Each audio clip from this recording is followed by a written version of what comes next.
MP board त्रैमासिक परीक्षा 2023-24 फसल उत्पादन एवं उत्थान शास्त्र कक्षा 11वीं का त्रैमासिक पेपर लेकर आए हैं। अगर आपको वीडियो पसंद आए तो वीडियो को लाइक करें, चैनल को सब्सक्राइब करें। क्वेश्चन नंबर पहला हो जाएगा, सही विकल्प चुनकर लिखिए। पहला, दलहन का सबसे बड़ा उत्पादक राज्य है, इसका उत्तर हो जाएगा मध्य प्रदेश। दूसरा, ऐसी खेती जिसमें प्राकृतिक वनस्पति का पशुओं द्वारा चरण किया जाता है उसे कहते हैं, इसका उत्तर हो जाएगा रैंचिंग खेती।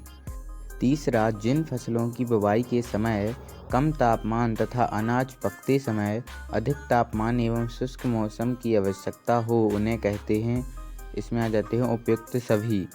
चौथा, किसी की वह कौन सी पद्धति है जिसमें आगे बोई जाने वाली फसल की बुवाई पहली फसल की कटाई से पहले कर दी जाती है, इसका उत्तर हो जाएगा ओवरलैपिंग खेती। पांचवा हो जाएगा, मध्य प्रदेश में कौन सी मिट्टी सबसे अधिक क्षेत्रफल में पाई जाती है, इसका उत्तर हो जाएगा काली मिट्टी।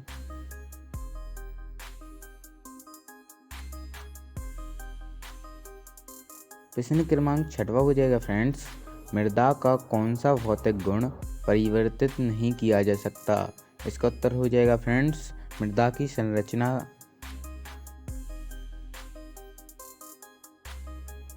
प्रश्न क्रमांक 2 हो जाएगा, रिक्त स्थानों की पूर्ति कीजिए। पहला, वर्तमान में कृषि एक खाली स्थान का रूप ले चुका है, इसका उत्तर हो जाएगा व्यवसाय का रूप ले चुका है। तीसरा, जैविक खेती को खालिस्तान खेती भी कहते हैं, इसका उत्तर हो जाएगा पारिस्थितिक खेती भी कहते हैं। तीसरा, कपास की फसल से सफल उत्पादन के लिए भिंडी की फसल को खालिस्तान फसल के रूप में लगाते हैं, इसका उत्तर हो जाएगा कीट आकर्षक फसल के रूप में लगाते हैं। चौथा, कम उपजाऊ भूमि में एक खालिस्तान फसल अवश्य लगाना चाहिए, इसका उत्तर हो जाएगा दलहनी फसल। पांचवा, मृदा का निर्माण खालिस्तान के अपचय से होता है, इसका उत्तर हो जाएगा चट्टानों के अपचय से होता है। छठवां, मृदा की खालिस्तान संरचना कृषि के लिए सर्वोत्तम होती है, इसका उत्तर हो जाएगा क्रमबी संरचना। प्रश्न क्रमांक 3 हो जाएगा, सही जोड़ियां बनाइए। पहला, पीली क्रांति, इसका उत्तर हो जाएगा तिलहन उत्पादन। दूसरा, विशिष्ट खेती, इसका उत्तर हो जाएगा एक ही फसल से 50% से अधिक आय प्राप्त करना। तीसरा, बहुवर्षीय फसल, इसका उत्तर हो जाएगा आम। चौथा, सहचर खेती, इसका उत्तर हो जाएगा दोनों मिश्रित फसलों का एक दूसरे पर प्रतिकूल प्रभाव ना पड़ना। पांचवा, मृदा में वायु, इसका उत्तर हो जाएगा 25%। प्रश्न क्रमांक 4 हो जाएगा, प्रत्येक एक शब्द एक वाक्य में उत्तर दीजिए। पहला, खेती की उस प्रणाली को क्या कहते हैं जिसमें जमीन की उर्वरता बनी रहे तथा उत्पादन का स्तर स्थिर रखा जाता है, इसका उत्तर हो जाएगा टिकाऊ खेती। दूसरा, भारत के संपूर्ण क्षेत्रफल में शुष्क खेती का प्रतिशत कितना है, इसका उत्तर हो जाएगा 12%। तीसरा, एक निश्चित कालांतर में किसी खेती में एक फसल के बाद दूसरी फसल लेने की क्रिया क्या कहलाती है, इसका उत्तर हो जाएगा फसल चक्र। चौथा, एक निश्चित समय में किसी खेती में अधिकाधिक फसलें उगाकर अधिकतम लाभ प्राप्त करके किसी विधि क्या कहलाती है, इसका उत्तर हो जाएगा बहुफसलीय खेती। पांचवा, जब मृदा निर्माण की संपूर्ण प्रक्रिया एक ही स्थान पर संपन्न होती है तो मृदा को क्या कहते हैं, इसका उत्तर हो जाएगा अवशिष्ट मृदा। प्रश्न क्रमांक 5 हो जाएगा, सत्य और असत्य छांटकर लिखिए। पहला, खेती को लाभप्रद बनाने के लिए केवल खाद्यान्नों के उत्पादन पर ध्यान देना आवश्यक है, इसका उत्तर हो जाएगा असत्य। दूसरा हो जाएगा, जीवांश खादों का प्रयोग करना नमी को संरक्षित रखा जा सकता है, यह हो जाएगा सत्य। तीसरा हो जाएगा, कम समय में अधिक फसलों चक्र अपनाना लाभकारी होता है, यह हो जाएगा सत्य। चौथा हो जाएगा, शुद्ध फसल की तुलना में सह खेती से अधिक उपज मिलती है, यह हो जाएगा सत्य। पांचवा, मृदा में जीवांश की मात्रा अधिक होने से उसकी जल धारण क्षमता घटती है, इसका उत्तर असत्य हो जाएगा।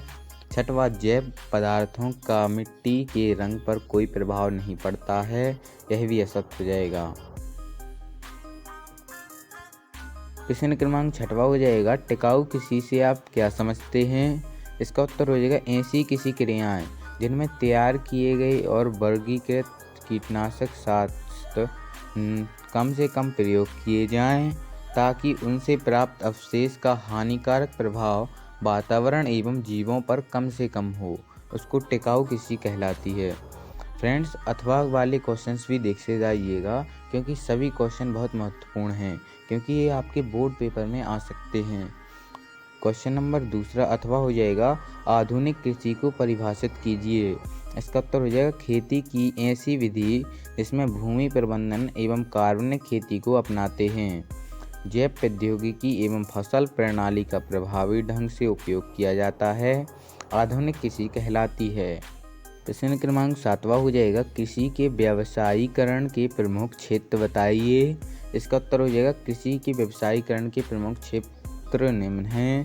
पहला, खाद्यान्न एवं वस्त्र समस्या का समाधान। दूसरा, अन्य उद्योगों हेतु कच्चे माल की आपूर्ति। अथवा में आ जाएगा फ्रेंड्स राष्ट्रीय अर्थव्यवस्था में कृषि का महत्व बताइए। इसका उत्तर हो जाएगा फ्रेंड्स राष्ट्रीय अर्थव्यवस्था में कृषि का महत्व निम्न प्रकार है। पहला, यह राष्ट्रीय आय का प्रमुख स्रोत है। दूसरा, यह आर्थिक विकास का प्रमुख आधार है। प्रश्न क्रमांक 8वां हो जाएगा विशिष्ट खेती किसे कहते हैं। इसका उत्तर हो जाएगा जब किसी खेती या फार्म पर किसी एक ही फसल विशेष का उत्पादन होता है तथा वही फसल उसकी आय का प्रमुख स्रोत हो, उसे विशिष्ट खेती कहते हैं। अथवा में आ जाएगा शुष्क खेती की 2 सीमाएं लिखिए। इसका उत्तर हो जाएगा शुष्क खेती की 2 सीमाएं निम्न हैं। पहला, शुष्क खेती में समय पर जुताई, बुवाई एवं कटाई करनी पड़ती है। दूसरा, उर्वरकों का समुचित उपयोग करना चाहिए। प्रश्न क्रमांक 9वां हो जाएगा सामान्य खेती के 2 लाभ बताइए। इसका उत्तर हो जाएगा सामान्य खेती के 2 लाभ निम्न हैं। पहला, इस खेती में किसान अपने साधन का पूर्ण रूप से उपयोग कर सकता है। दूसरा, इस खेती में किसान के पास पूरे वर्ष का कार्य रहता है। अथवा में आ जाएगा खेती के प्रमुख प्रकारों को लिखिए। इसका उत्तर हो जाएगा खेती के प्रकार निम्न हैं। पहला, सामान्य खेती। दूसरा, विशिष्ट खेती। तीसरा, मिश्रित खेती। चौथा, सिंचित खेती। पांचवा, रेंचिंग खेती। छठवा, शुष्क खेती। प्रश्न क्रमांक 10वां हो जाएगा मिश्रित फसल की परिभाषा लिखिए। इसका उत्तर हो जाएगा एक ही ऋतु में एक ही खेत में एक साथ 2 या 2 से अधिक फसलों को उगाना मिश्रित फसल कहलाता है। अथवा में आ जाएगा मृदा को परिभाषित कीजिए। इसका उत्तर हो जाएगा मृदा एक ऐसा जटिल पदार्थ है जिसका निर्माण चट्टों के विघटन द्वारा छोटे छोटे कणों एवं जीव पदार्थों में मिलने से हुआ है। यह वह माध्यम है जिसमें फसल शक्ति अर्थात मृदा हमारी फसलों को पोषित करती है एवं पौधों को वायुमंडल में सीधे रखने में आवश्यक सहारा देती है। प्रश्न क्रमांक 11वां हो जाएगा कृषि कार्यों के लिए उत्तम मिट्टी की आवश्यकता बताइए। इसका उत्तर हो जाएगा ऐसी मिट्टी जिसकी जल धारण क्षमता अधिक हो, जिसमें लाभदायक जीवाणु भली भांति कार्य करते हों, जिसकी उर्वार शक्ति स्थिर हो, जिसका वायु व जनसंचार उत्तम होता है, जिसमें पर्याप्त रंध्रावकाश हो, कृषि कार्य के लिए उत्तम होती है। अथवा में आ जाएगा मृदा घनत्व से आप क्या समझते हैं तथा यह कितने प्रकार के होते हैं। इसका उत्तर हो जाएगा एकांक आयतन में मृदा के द्रव्यमान को मृदा घनत्व कहते हैं। यह 2 प्रकार के होते हैं। पहला, मृदा का आभासी घनत्व। दूसरा, मृदा का वास्तविक घनत्व। प्रश्न क्रमांक 12वां हो जाएगा अम्लीय मृदा बनने में कोई 4 कारण लिखिए। इसका उत्तर हो जाएगा अम्लीय मृदा बनने में प्रमुख कारण निम्न हैं। पहला, जैविक पदार्थ का विघटन। दूसरा, मूल चट्टानों की प्रगति। तीसरा, अम्लीय उर्वरकों का प्रयोग। चौथा, उपसरण। प्रश्न क्रमांक 12वें का अथवा हो जाएगा क्षारीय मृदा किसे कहते हैं। इसका उत्तर हो जाएगा ऐसी मृदाएं जिसमें घुलनशील लवणों की मात्रा बहुत अधिक पाई जाती है, जिसकी उपस्थिति के कारण मृदा की उर्वरता शक्ति नष्ट हो जाती है तथा पौधों की वृद्धि में बाधा उत्पन्न होती है। क्षारीय मृदाएं या ऊपरी मृदाएं कहलाती हैं। प्रश्न क्रमांक 13 हो जाएगा जल क्षरण किसे कहते हैं, इसके प्रमुख प्रकार बताइए। उत्तर में आ जाएगा जल द्वारा मृदा के कटाव या बहने को जल क्षरण कहते हैं। इसके प्रमुख प्रकार निम्न हैं। पहला परत क्षरण, दूसरा क्षुद्र क्षरण, तीसरा अवनालिका क्षरण, चौथा सरिता तट क्षरण, पांचवा भूसंघलन क्षरण।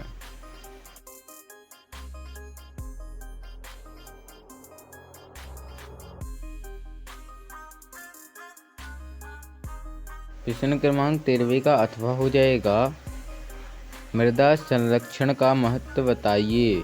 इसका उत्तर हो जाएगा फ्रेंड्स, मृदा संरक्षण अति आवश्यक है क्योंकि इसके द्वारा ही जीवन का पोषण होता है। मृदा में उगने वाले पौधे ही संपूर्ण विश्व के लिए भोजन उपलब्ध कराते हैं। इसके अलावा यह एक अनवीकरणीय योग्य संसाधन है। इसके एक बार नष्ट हो जाने पर पुनः प्राप्त नहीं किया जा सकता। प्रश्न क्रमांक 14 हो जाएगा फसलों को किन किन आधारों पर वर्गीकृत कर सकते हैं। इसका उत्तर हो जाएगा ऋतुओं के आधार पर, पौधों के जीवन चक्र के आधार पर, फसलों के विशेष उपयोग के आधार पर, चौथा किसी के महत्व के आधार पर। प्रश्न क्रमांक 14 का अथवा में आ जाएगा पौधे के जीवन चक्र के आधार पर फसलों का वर्गीकरण लिखिए। प्रश्न क्रमांक 15 भी हो जाएगा मिश्रित फसल की आवश्यकता पर टिप्पणी लिखिए। फ्रेंड्स, इन कुछ क्वेश्चंस के आंसर्स वीडियो में नहीं दे पाए हैं। अगर आप इनको अपनी बुक में से फाइंड कर लेंगे तो अच्छा रहेगा, क्योंकि सभी क्वेश्चंस महत्वपूर्ण हैं और इनको पक्के से याद कर लीजिएगा, क्योंकि वीडियो में बताए गए सभी प्रश्न महत्वपूर्ण हैं। इसमें से 70 से 80% पेपर आपका त्रैमासिक में और बोर्ड में आ सकता है, क्योंकि महत्वपूर्ण प्रश्न हैं। फ्रेंड्स, अगर आपको वीडियो पसंद आई हो तो वीडियो को लाइक करें, चैनल को सब्सक्राइब करें और बेल आइकन को ऑल पर सेलेक्ट करना ना भूलें। अगर आपको अन्य विषयों के पेपर चाहिए तो कमेंट बॉक्स में कमेंट करना भी ना भूलें। Thanks for watching.